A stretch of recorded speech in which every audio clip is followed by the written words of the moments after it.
Maisha, I never noticed she was a man. I never did. I believe that our education, like such as in South Africa and the Iraq, everywhere like such as.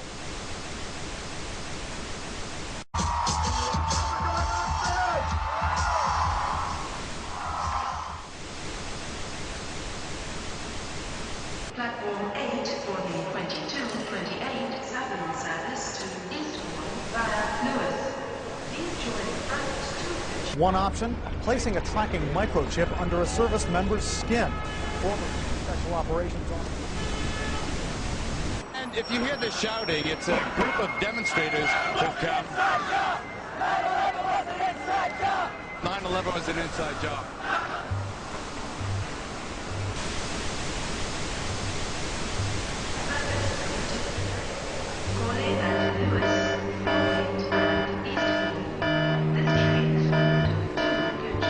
It's no longer a theory. What I'm about to say is fact. The secret organizations of the world power elite are no longer secret. They have planned and are now leading us into a one-world communist government.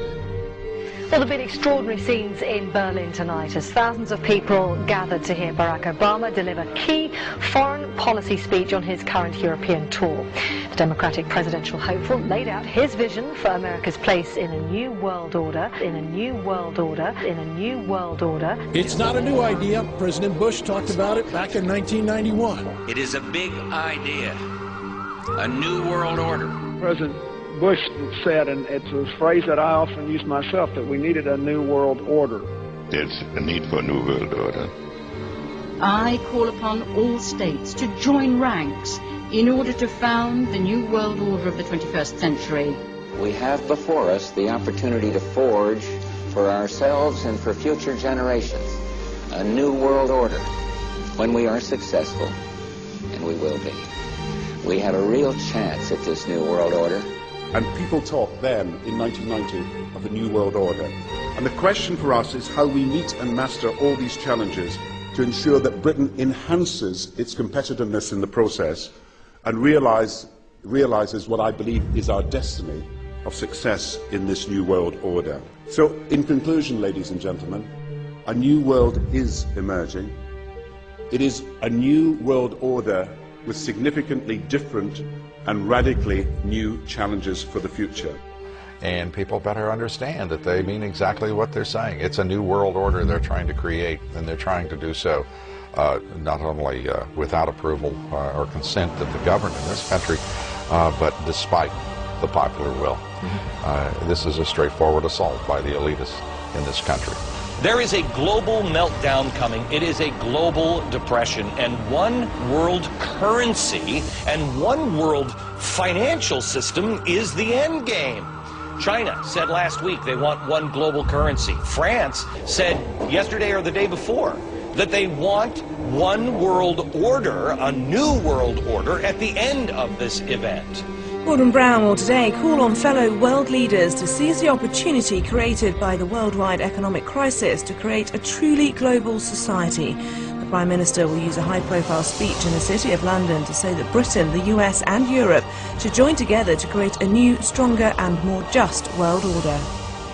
This engineered collapse is there as a massive problem for which you offer the solution, and the solutions are the infrastructure we've been predicting all this time, including the World Central Bank. The goal of this manipulation, and has been for a very long time, is to get the world population to see as a good idea, or the only option in given circumstances that are manipulated into place, the creation of a one-world government, a world central bank which would administer all financial transactions on the planet, a world currency, and a microchipped population linked to a global computer. The wealthy elite who have the money and the power know that if they can create a one world global social system, that they can control the central authority.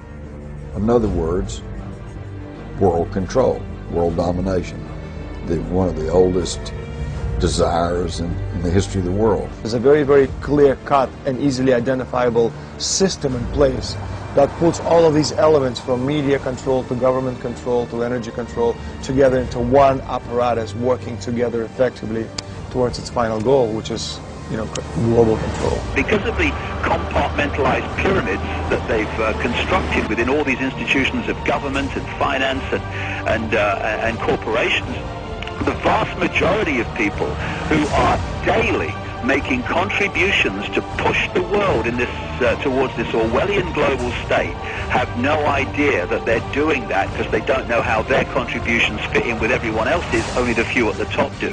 Most people don't have a clue that unelected private bankers actually control the governments of the world. There is this like cozy little myth that is perpetuated between politicians and the media. The media report the world as if presidents and prime ministers are the final arbiters and decision makers in the world, which means that the people above the level of presidents and prime ministers that really make the decisions, they're never looked at or exposed by the mainstream media because they're not accepted to exist. The central bankers of the world are working together to create a one-world government. A global police state as sinister as anything George Orwell ever wrote about, where every person on the planet Earth will have an RFID chip implanted.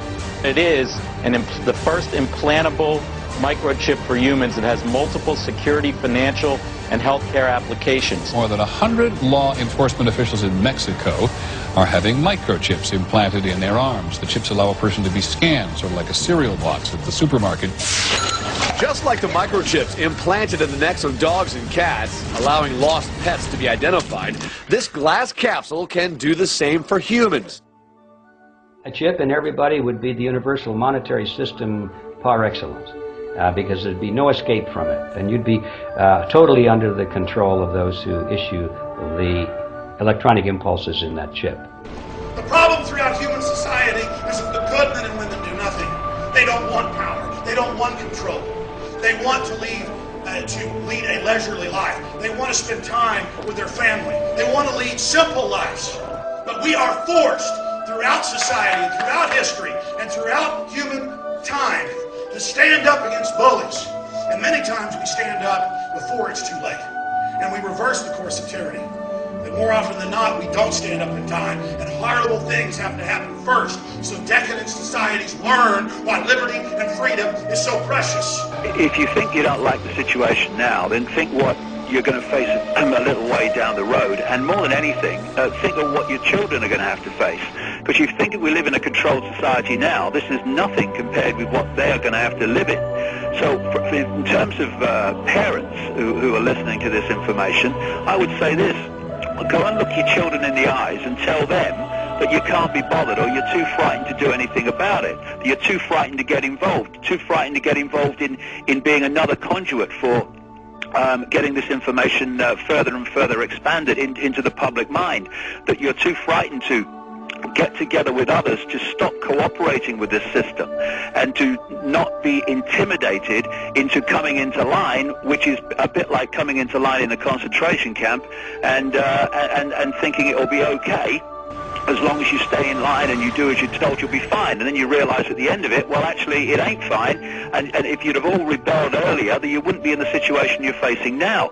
The point of mathematics alone ought to let us see where the real power is here. There are billions of people, 6 billion, nearly getting on for 7 billion on this planet, who are being manipulated. There are, in full knowledge of what they're doing, a relative handful of those who are doing the manipulating to the end that we're talking about. They think they've beaten us. They think that they're going to have their way with us. And I'm here to tell them they're not going to have their way with us. We are going to defeat them. You guys aren't going to be able to get away with your New World Order, sir. Talk about Bill. You know what New World Order is. You will never get a New World Order. Never. National sovereignty will prevail. The New World Order is going down, sir. You can laugh. Wake up, people. Wake up. Research the New World Order. This is important. Look it up. Investigate it. Your New World Order will fall. Humanity will defeat you.